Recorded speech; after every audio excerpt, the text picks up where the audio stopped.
Si vous êtes sophrologue, hypnothérapeute, si vous utilisez des pratiques énergétiques, si vous êtes naturopathe, enfin voilà, si vous êtes un accompagnateur dans le bien-être, très probablement, quelle que soit la technique que vous utilisez, en fin de compte, on a tous un même objectif qui est de montrer à notre client qu'il a du pouvoir sur sa vie. C'est lui redonner son pouvoir.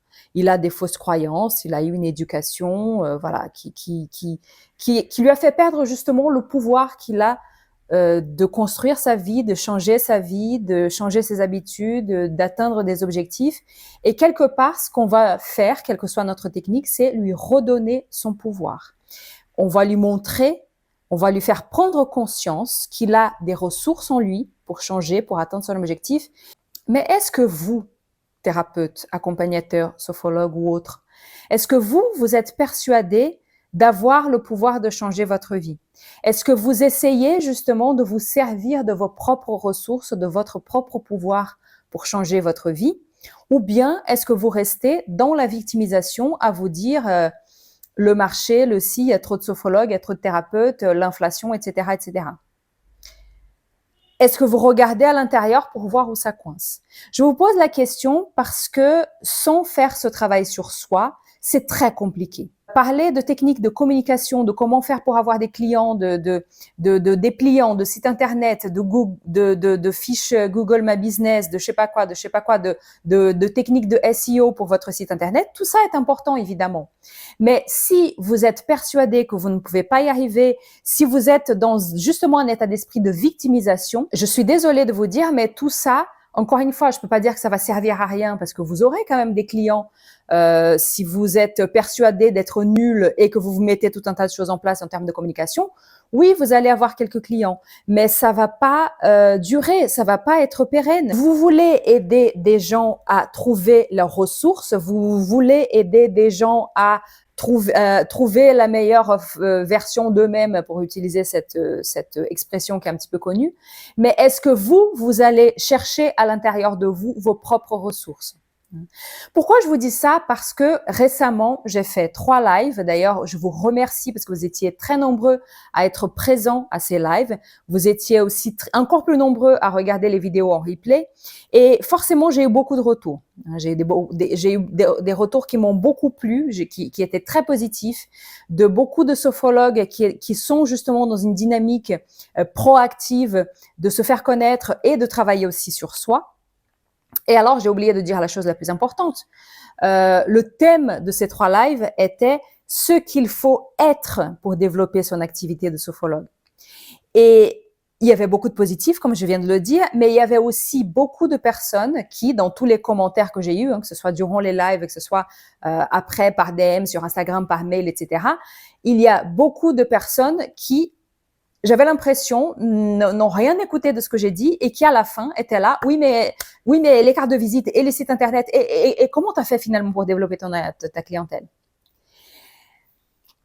Bien sûr, c'est important de les dépliants, les cartes de visite, les Google My Business, tout ça est important. La communication est importante et ce qu'il faut faire est important.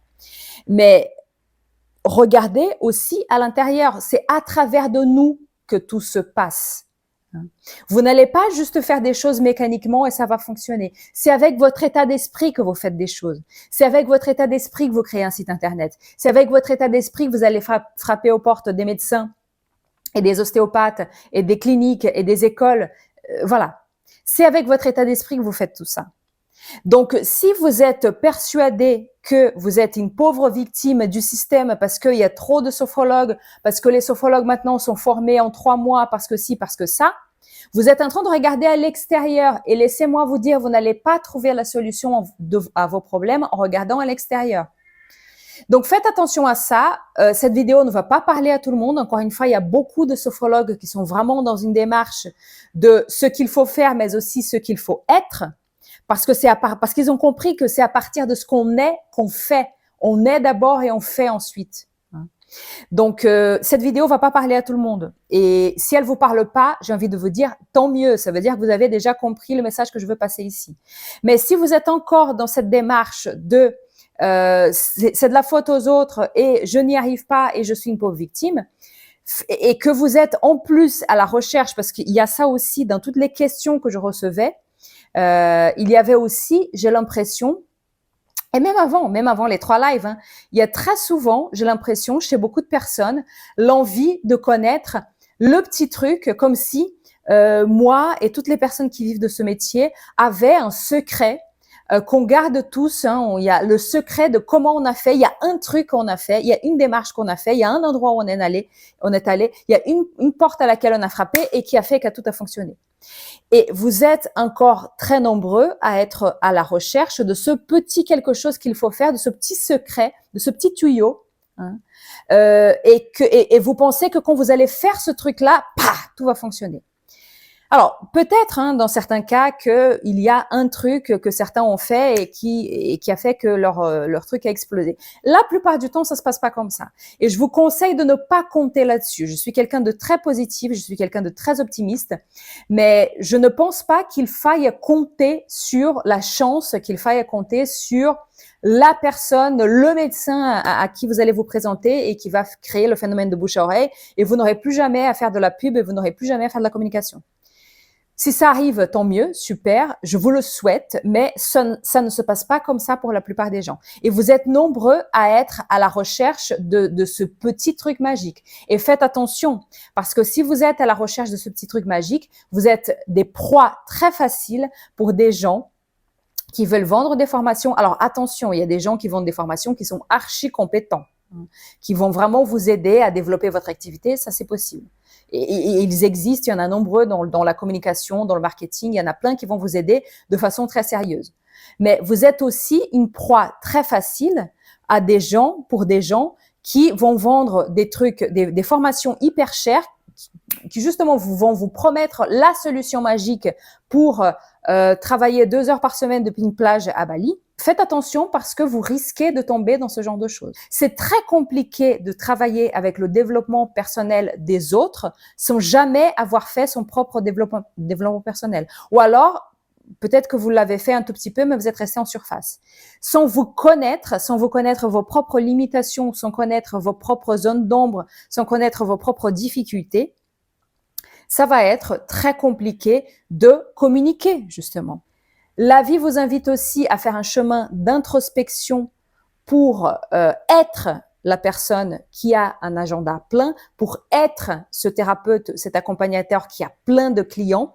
Mais si vous avez une mentalité de manque, si vous avez une mentalité de victimisation, vous ne pouvez pas être un accompagnateur qui a un agenda plein. Ce n'est pas possible, ça ne matche pas. Si vous êtes sophrologue spécifiquement et que vous souhaitez cheminer un petit peu avec moi, je vous invite à suivre mon programme Sophrologue rayonnant. Ce sont des séances de sophrologie pour sophrologues où je vous invite justement à vivre une transformation à travers la sophrologie pour vous aider à aller vers plus de confiance, vers plus de rayonnement, vers plus d'authenticité. Vous pouvez être vous-même avec vos zones d'ombre, avec vos défauts, avec vos limitations et être un thérapeute et être un sophrologue qui a un agenda plein. C'est tout à fait possible.